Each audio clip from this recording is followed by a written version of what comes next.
17 years. That's how long I'd call the same place home.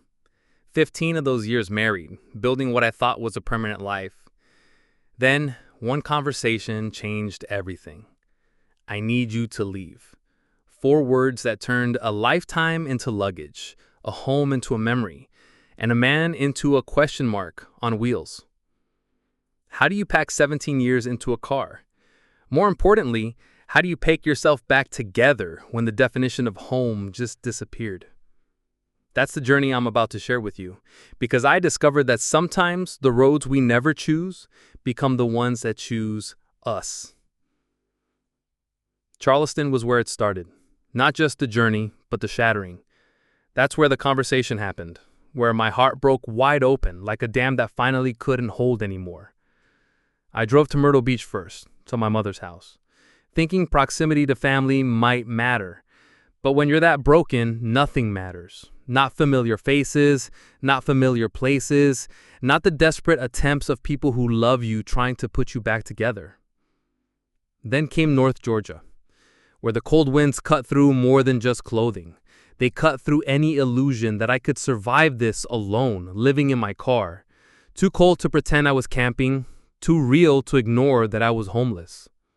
So back to Myrtle Beach, where I spent my last money on a lease, a tiny apartment that felt like a life raft in an ocean of confusion. But January had other plans. January put me back in that car, seeking warmth and seeking peace, finding neither. That's when Florida called, not with promises, but with the simple mercy of sunshine. Riviera Beach became my parking spot, my temporary address, my daily reminder that isolation can be just as cold as any Georgia winter. Depression isn't just sadness, it's gravity.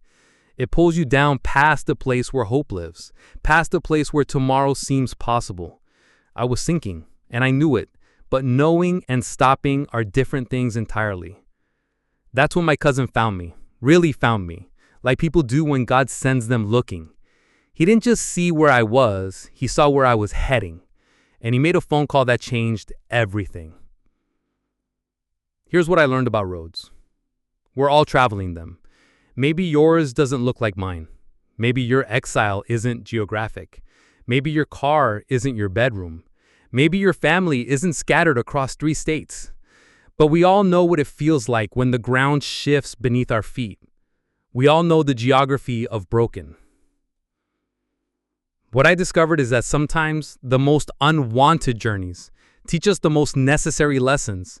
That sometimes getting lost is the only way to find out who you really are when everything familiar gets stripped away. That sometimes the people who save us are the ones brave enough to make difficult phone calls, to see past our pride, to reach into our darkness and refuse to let go. The roads I traveled, from Charleston's heartbreak to Florida's healing, they weren't random. They were preparing me for something I couldn't see while I was driving them. Every mile was teaching me that home isn't just a place you find. Sometimes it's a place you become. I wrote this first song while I was still living it, still traveling those roads, still battling those shadows, still fighting to believe that a new life was about to begin. When you're in survival mode, sometimes the only way to process what's happening is to turn it into music. This is Roads to Recovery, the sound of refusing to give up when everything in you wants to quit. I've been traveling roads, feeling the way, since the day my wife asked me to leave. Life's been a swirl, started in Charleston, but my heart was shattered. Myrtle Beach was next to see my mother, but nothing mattered. Traveling roads, battling shadows, finding strength within the places I've been, the battles I've fought. A new life's about to begin. North Georgia's cold winds chilled me to the bone.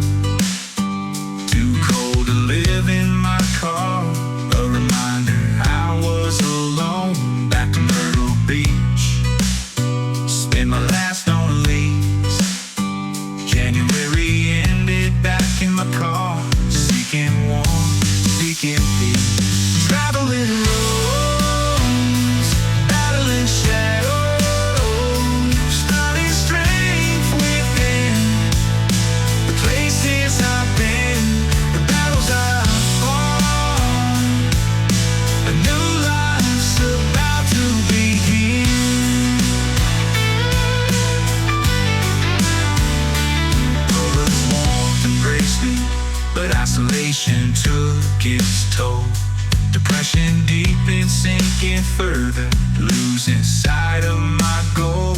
In Riviera Beach, my cousin found me a guiding hand.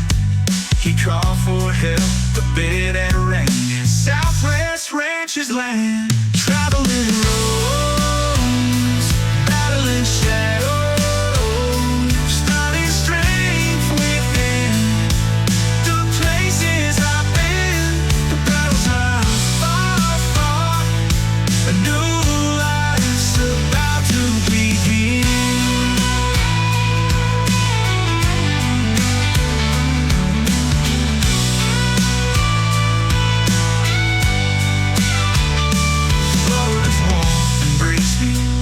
Isolation took its toll. Depression deepened, sinking further, losing sight of my goal. In Riviera Beach, my cousin found me, guiding hand. He called for help, but bad rain, Southwest Ranchers land. Traveling roads, battling shadows, finding strength within.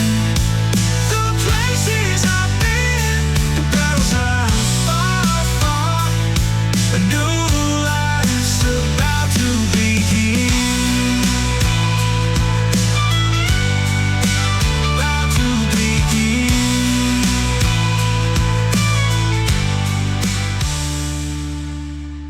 After sharing my story, something beautiful happened.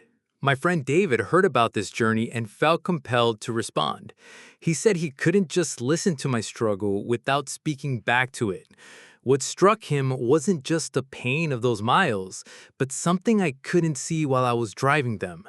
The invisible thread of grace weaving through every broken moment.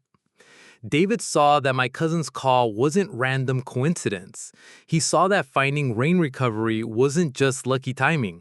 He saw that every place I landed, even when it felt like falling, was preparation for the next step. What looked like wandering to me looked like guidance to him.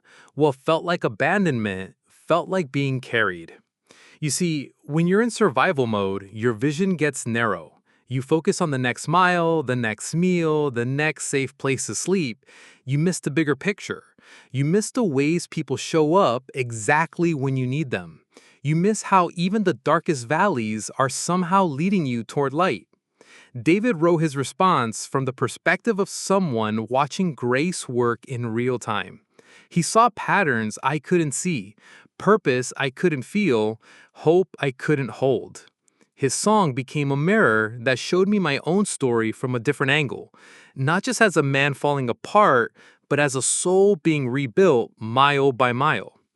This is Miles of Grace, what my journey sounds like when someone else sees the sacred hidden in the struggle.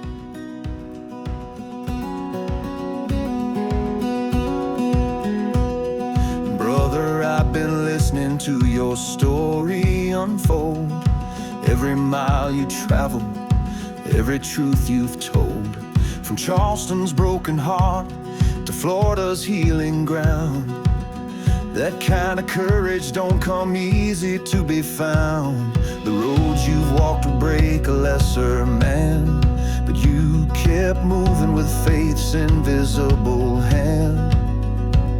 When the car became your chapel and the highway was your prayer, you found something holy in that midnight despair.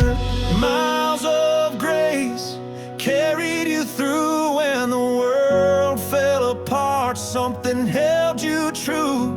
Every shadow you battled, every mountain you climbed, led you right here to this moment in time. Miles of grace brought you home to this sacred place. That cousin's call was an angel breaking through. Sometimes God uses family to see what love can do. From treatment centers to finding solid ground, you learn that being lost is how the found get found. The places you've been, the battles you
These two songs represent something profound about how we process our deepest trials. The first song is necessary. We have to voice our pain, claim our survival, refuse to let circumstances define our worth. We have to sing our way through the storm, even if our voice shakes. But the second song is equally vital. We need witnesses. We need people who can see grace where we only see miles, who can spot divine fingerprints on our disasters, who can sing our story back to us in a key we didn't know existed. Sometimes healing doesn't come from finding answers. It comes from having someone else show us that our questions have been prayers all along. If you're traveling difficult roads right now, know this. Your story needs both songs. You need to honor your struggle with honest words about the weight of the journey. But you also need to stay open to the possibility that someone else might see light in your darkness that you can't see yet. Sometimes healing doesn't announce itself with trumpets. Sometimes it whispers to the voice of a friend who refuses to let your story end in the valley. The roads to recovery never really end. They just transform into roads to purpose. And every mile, even the broken ones, especially the broken ones, can become miles of grace when seen through eyes that know how to look for the sacred in the struggle.